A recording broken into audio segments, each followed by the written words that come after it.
السلام عليكم ورحمة الله وبركاته. أنتم اليوم مع أستاذ ابن نعمة القاسمي، ونحن الآن نتحدث مع أخينا الفاضل هذا تلميذ المعهد الإسلامي العربي، والآن نحن في رحاب جامعة تحفيظ القرآن بإسلامفورة من عوالي حمد آباد بولاية جوجرات. وهذا المعهد الإسلامي العربي لا يزال يعقد منذ 6 سنوات دورة تدريبية شهرية لتعلم اللغة العربية. وهذا الطالب الذي هو جلس معنا اليوم هو التحق بهذه الدورة، فنحن نتحدث معه لنرى ما هو رأيه حول هذه الدورة. فإليكم هذا التلميذ. السلام عليكم. ما اسمك الكريم؟ محمد جنيد. ما شاء الله، هذا معكم محمد جنيد، وهو يظهر ما في ضميره من الأحاسيس والعواطف التي هو يجدها في نفسه حول هذه الدورة. نعم. متى التحقت بهذه الدورة؟ التحقت بهذه الدورة قبل 20 أيام. ما شاء الله، أنت منذ 20 يوم في هذه الدورة التدريبية الشهرية. فكيف وجدت هذه الدورة؟ وجدت هذه الدورة ذات نفع كبير،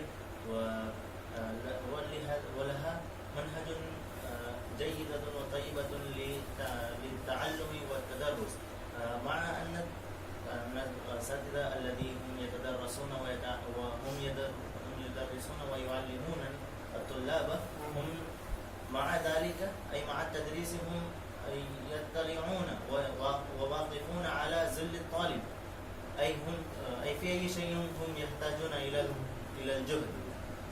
نعم، كما أن كثير من الطلاب يستصعبون العربية ويظنون أن تعلم اللغة العربية صعب جدا، بعيد المنال، مستعسف الحصول كما هم يتفكرون، وليس كذلك. ولكنك هل أنت كذلك تظن أن اللغة العربية صعبة جدا ولا يمكن التعلم؟ قبل الالتحاق بهذه الدورة أنا نعم، يعني كنت تظن هكذا كما يظن عدد كبير من الطلاب، ولكن بعد التحاقها بهذه الدورة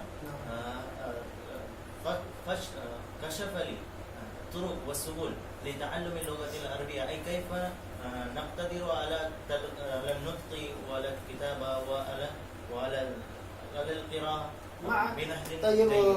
يعني بعد التحاقك بهذه الدورة هل تمكنت من شيء من العربية؟ نعم، بحمد الله تمكنت كما الخطابة وكثير من يعني كم خطبة أنت حتى الآن كتبت في هذه الدورة؟ حوالي 15 تقريبا. وكل يوم أنت تلقي خطبة بين الأساتذة والطلاب؟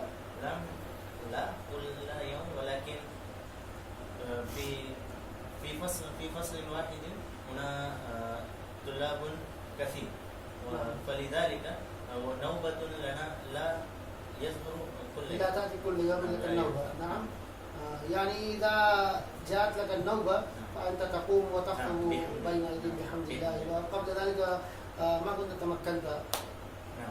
نعم. والآن فكيف أنت تشعر الآن حينما أنت تمكنت من التكلم بالعربية؟ ما شاء الله. بحمد الله أفرح، ليس لي ألفاظ كي نعم.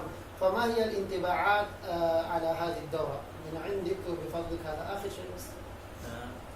انطباعات هو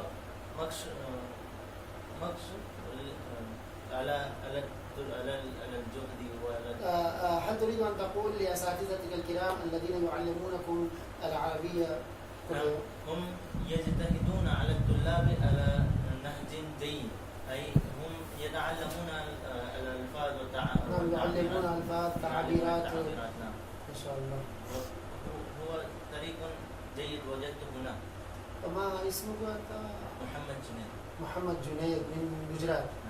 نعم، كان هذا أخونا محمد جنيد من جوجرات، وتعلم في هذا المعهد، وقد أنتم سمعتم هو ماذا قال عن هذه الدورة التدريبية الشهرية.